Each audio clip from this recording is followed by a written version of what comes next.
Welcome back, and many thanks for staying with us right here in Morning at NTV, the #1 breakfast show in the country.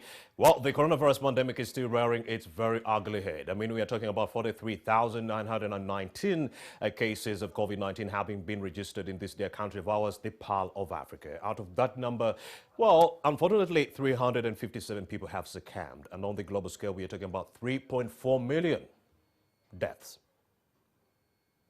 3.4 million people have died as a result of the COVID-19 disease. Now, if you even hear someone saying the COVID-19 disease is a hoax, please do not listen to that individual. Simply walk away. 3.4 million, even 100 people, that's a big number. Even 200. Imagine 3.4 million people have died, but you'd still find someone, they have the audacity to say COVID-19 is a hoax. We're talking about 167.2 million cases of COVID-19 on the global scale. The US is having 33.2 million. You have India with 26.9 million, Brazil 16.1 million. It's really, really debilitating. But then you'd still hear this misinformation coming from different corners, even people who have actually learned, yes, saying COVID-19 is a hoax. So to be able to take a look at how individuals in the world, yes, the 7.6 billion people in the world, how can they actually alleviate the challenges of the COVID-19 disease? COVID-19 lockdowns and the resultant standard operating procedures literally grounded patients with chronic and underlying conditions to stay home. They have also made access to regular treatment problematic, but my guest, she's here with me, and her team at Rocket Health have been helping. How?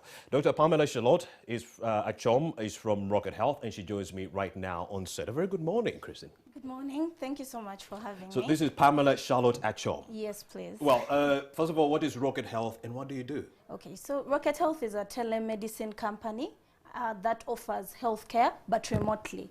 So what happens is that you can access a doctor from the comfort of your home, from the comfort of your workplace, anywhere where you feel comfortable accessing medical services, you can have it from there. And all you need to do is either reach out to us via the phone, via text message, or even via Twitter. You can access the doctors, and following that, we do what we call mobile laboratory and mobile pharmacy services. So we come to you, pick off samples, or come and deliver medicine. Now, how that fits in chronic care is when the pandemic hit, people did not have access to hospitals because of the transportation limitations. So the way they could access these health services was through our module now. They had to reach out to the doctors, get prescriptions from the doctors. And how do they do that?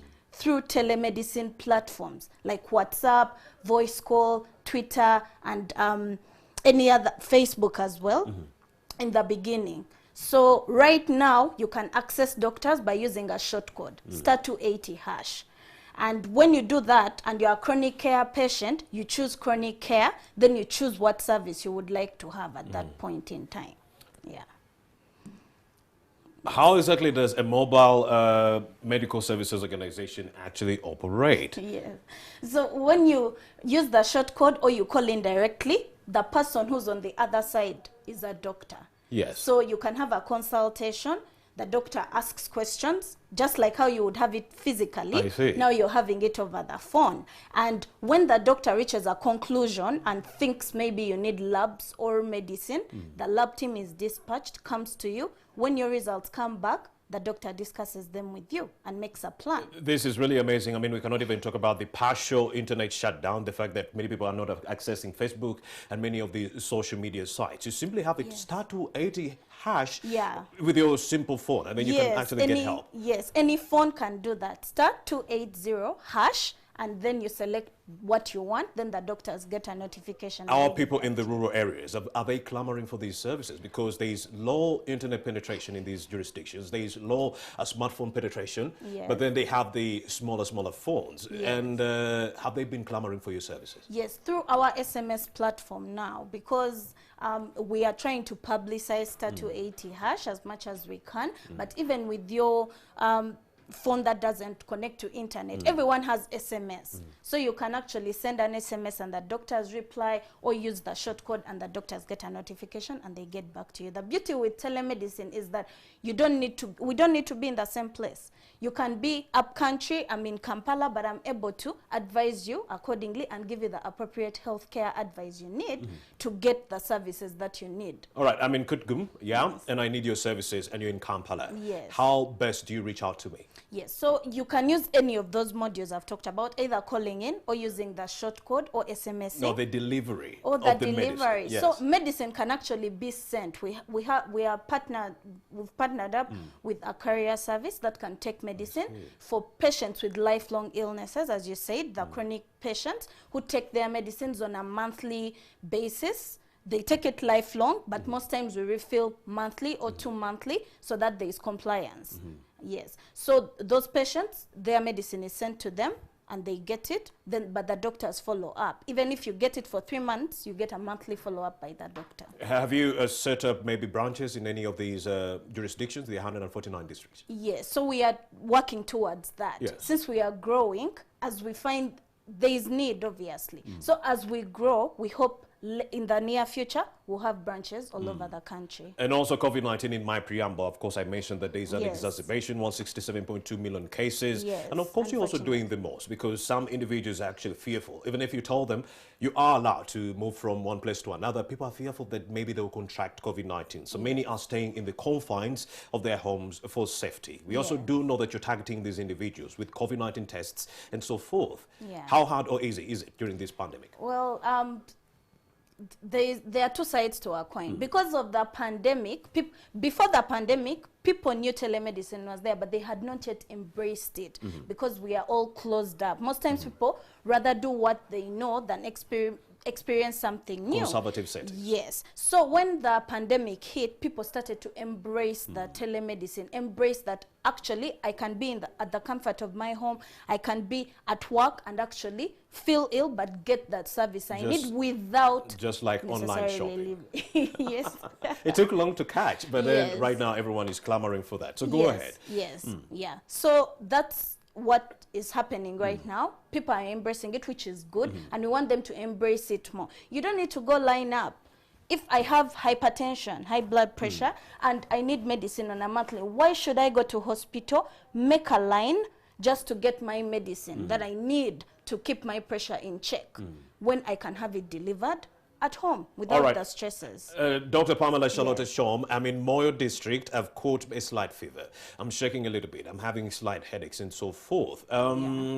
I could be having COVID-19. So I call you, star 280 #, and then I'm seeking your services. How quick can you get to me and what happens? Get us through the whole process. The whole process. Through the testing and so forth. Yes, contact tracing. Yeah. So for now, because of the fact that you're in another district and we do not have branches there, we sort of connect you to the nearest facility. We have a database. It's a search platform that can help us know what health facilities are near you, and then we gauge them against those that can actually offer you the service. What we can offer you remotely in that case, when you're not in our vicinity, is emergency care, like take you through. You have a fever, do you have paracetamol at home? No. Can you tepid sponge? Expose all that to help you bring down the temperature at that point in time, as we try to connect you to a nearby facility where you can access the appropriate health care. Sorry. Don't you think that is kind of a mind-boggling problem? Because I'm thinking I'm having COVID-19 and you are redirecting me to a health center. So I could go there with my COVID-19 and I spread it to these unsuspecting medical workers. Yes. Isn't there another model where you yourselves come in with a team that is already, prepared and protected to come and evacuate this individual? Because we all know during the transit from your home to the hospital, you're infecting people. Yes. So in that moment in time where we are talking to you, we take you through how you can protect other people. Yeah. COVID is spread through respiratory droplets. Indeed. So having your mask on is a must.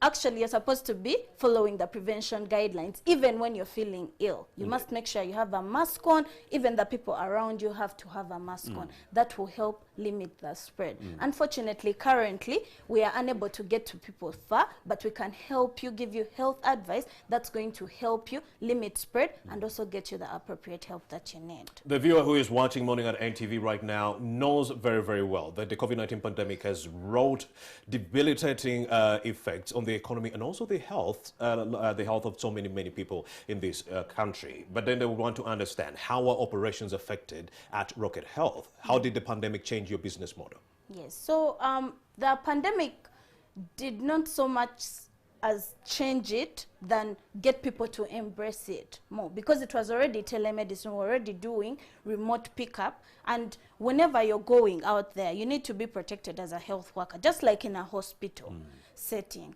But we got initially in the beginning, the numbers were overwhelming. People were scared, so they did not want to go out there. So initially, the numbers were overwhelming, but right now the numbers that we have, we can handle, and we need more people to embrace the telemedicine module because it's the future of medicine. What were you doing before that you are not doing now? What were we doing before? Well, before we were focusing more on acute versus chronic, but then we saw that they also, there's a need with the chronic. Simply because COVID-19 targets these vulnerable groups the most, people who are having underlying chronic illnesses. Yes. So by targeting these people, you're actually saving their lives, in that when they are invaded by COVID-19, they have a window of survival. Yes, please. Yeah. Go ahead. Yes, because it's very important for you when you have a comorbidity, we call them comorbidities in the medical language.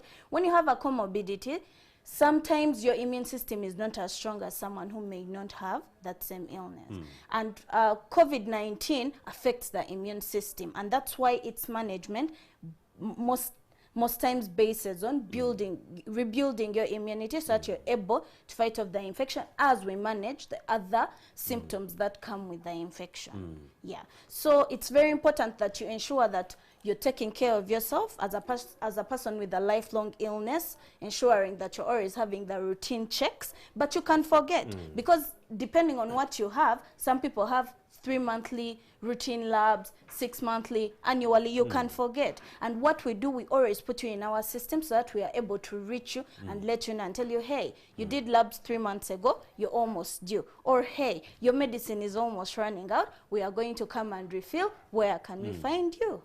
Yeah, so it's very important that we remember them and help them. Dr. Charlotte, we are grappling with a major problem, especially the Ministry of Health. They are grappling with the major problem of vaccine hesitancy. People are not actually embracing the vaccine shots in that regard. And we want to know whether you are helping government with the vaccinations or you've left it largely to the Ministry of Health. Vaccinations, are you undertaking any of those? Unfortunately, we are not giving out vaccines. However, for patients who call in, because we get many patients calling in asking about vaccine safety, should they get the vaccine, we give them that support, we give them the information they need, because there are a lot of myths flying out there. It's going to make you sterile, it's a ploy from the white man to control the black population, but we give them the actual information and the fact that they need this vaccine. Funny thing, people are believing this. Yes, people are believing this. And we also let them know which centers they can go to which offer that vaccine, especially the elderly population. And we also offer them support, like if you've gotten the vaccination, because some people do get side effects from the vaccine, as what happens with most vaccinations, we support them. We tell them you can call in anytime, or we set follow-ups for them and we follow them through that process so that they know they are not alone and they have someone to support them in case of anything. Here's what we know. On the global stage, we've conducted some 1,600,000,000 vaccine shots, on over 7.6 billion people. So meaning you've only covered 4% people who have received 2 shots and only 9% people who have received at least 1 single dose. In your opinion, Dr. Charlotte, how can we ramp up these vaccinations, especially in a jurisdiction like Uganda where vaccine hesitancy is at its peak? Yes, it's all about giving the information out there. I think we've not done much sensitization as we would have liked, because yes, how many people have televisions? We are sensitizing people on televisions. Are we sending them messages? Are we getting the local government involved to let their people know? I think there is more that we can do on a local scale than always using like the modern devices. You can also send them SMSs to remind them or to let them know, hey, do you know you can get vaccinated from this point, district by district. I think that would also help boost up the immunization in Uganda. As a provider of mobile medical services, what kind of patients do you serve? We serve a wide range. We serve everyone actually, yeah. All the way from, because we also have insurance on board, so we serve every cadre, cash patients, insurance. We support different people. We had a project running about gender-based violence. We are supporting people who are in that, who are going through that situation. Yes, family planning, we give out information about that as well. So, yeah, anyone who can get to us, right now you can just dial *280#, select what you would like, and our team will get in touch with you, and whichever service you asked for, you will be able to get. Even GBV, gender-based violence, they can just dial *280. Yes. That is amazing. Yes, so that you can get the support. Because on the medical front, with GBV, there is only where we can stop. But we can always link you to facilities or organizations that can help. It's really compelling because I wanted, you know, we are talking about the medical services that you offer, but then you also gave us something about GBV. So I'm thinking, there's a mother in a jurisdiction like Arua. The mother is grappling with gender-based violence, and what do? They dial *280#. Yes, they talk to you. So what do you do thereafter? Do you send them to the nearest police station? Do you follow up if they went to that police station? Yes, what happens? we do. So all the clients who interface with us as an organization, we always follow up to find out the outcome. Yes, so regardless of what issue it was at the point of contacting the doctors, at the end of the day, after I've given you a solution, I always need to follow up to find out whether it was executed. If it wasn't executed, what happened? You know, many of these victims find it hard to use or pick up a phone call and call for help because because the aggressor is in your midst. I'm here, you know, the man is there, you know, he's looking at me. How best do I get a phone call? I can't get a phone call. So in that interim or in that situation, how do you advise such individuals to go about that situation? Yes, so we also have an SMS platform. So if you do not have access to a phone where you can call, you can send an SMS. Yeah, and the doctors will answer, will reply to that SMS and help you accordingly, depending on whatever question you had at that point in time. So she calls in and she says, SOS, the man is going to kill me, in an SMS. What do you do then? Well, now that's a flagged one. We would want to either refer that particular situation to the police station, because yes, you would want to do that at that point in time. So do it on behalf of the victim. You can do that on behalf of the victim. That is amazing we can news. Do that. Let's go back to chronic problems. If I have a patient with a chronic condition like, say, diabetes, how do you come in as Rocket Health to help me? Yes, so if you have a patient who has diabetes, one, what medication are they on? Indeed. Two, how long have they been diabetic for? How often do they do their routine lab tests? Are they well controlled versus not well controlled? Because all those scenarios you need to analyze all those scenarios so that you're able to offer the person the best health care that they need. If someone is stable and what they need from us is a medicine refill, we call them up, or if they have called in, we pick up the phone, we have a consultation, we assess the situation and how it is, find out what medication they are on and their dosage, their recent random blood sugar, and if they have not yet had any routine lab tests with us as Rocket Health, we always want to have a baseline so that we can follow you up to the end. Of course, as NMG, Dr.